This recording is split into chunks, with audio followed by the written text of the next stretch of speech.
these principles was a good fit to the motion for the spring, meaning the energy principle is a proper representation of the motion and that all the components of energy do actually equal zero. So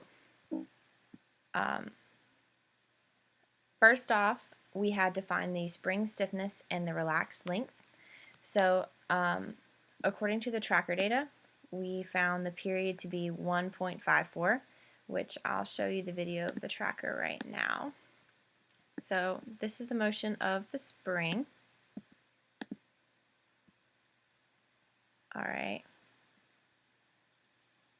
So as you can see, it's moving in both the x-axis and the y-axis. The calibration stick was made to be 0.7 meters as the length before motion, and the initial velocity was 0.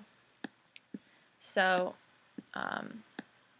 going back to my PowerPoint, the period found was 1.54, and this can be found, and the spring stiffness can be found by using 4 pi squared and then the mass over the period squared.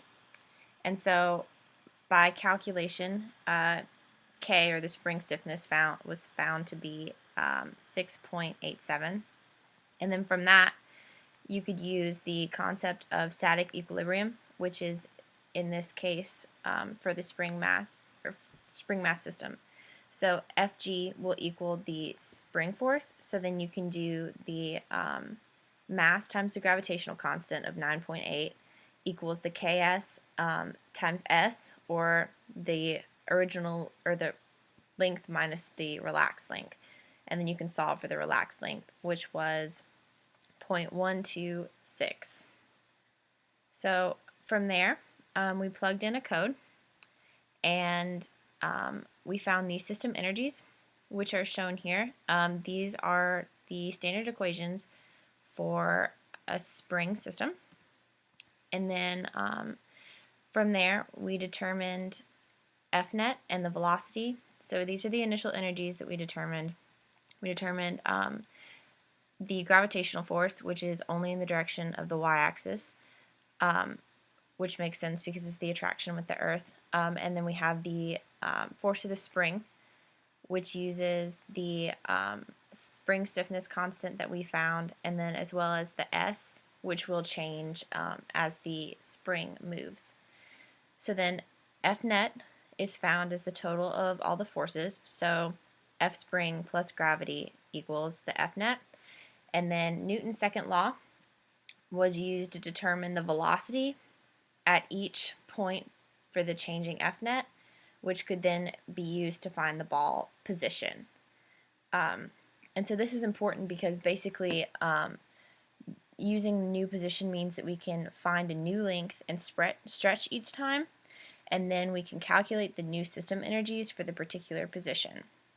And so that's what was basically done here. We found the new length by finding the ball position minus the spring position, and then we found S, which can then be reused in the spring force equation shown earlier. And then after that, the changes in energy could be calculated because the potential energy of the spring and the kinetic energy will change as it continues to move back and forth. So I'm going to run my code. Maybe not. All right, come on.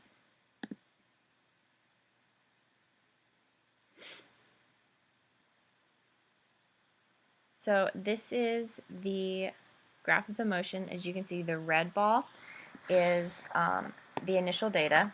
The blue ball is the motion created by the model. The blue arrow is the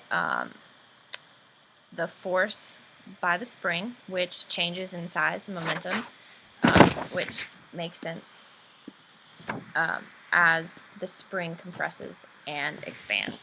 And then the black arrow is the gravitational constant, or is the gravitational force, which is constant. So this is the model versus data.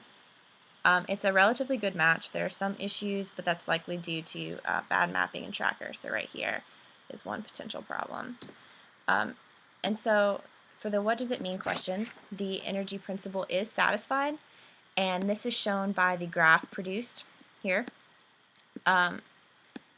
So the red line is the change in the potential energy of the gravitational potential energy, and the green is the change in the potential energy of the string force. But what's really important is the yellow line, which is the addition of the kinetic energy, the change in the potential energy of gravitation, and the change in potential energy of the spring. And that remains constant. So the delta E is 0, so there's no transfer of energy, meaning the energy principle is satisfied. And then for the other what does it mean question, we found the period for the x component and the y component, and my y component was a little bit smaller, which makes sense because there is physically two different kinds of motion here. On the x-axis, according to the video, it's pretty apparent that there's a swinging or pendulum motion, while on the y-axis, it's more of a spring motion.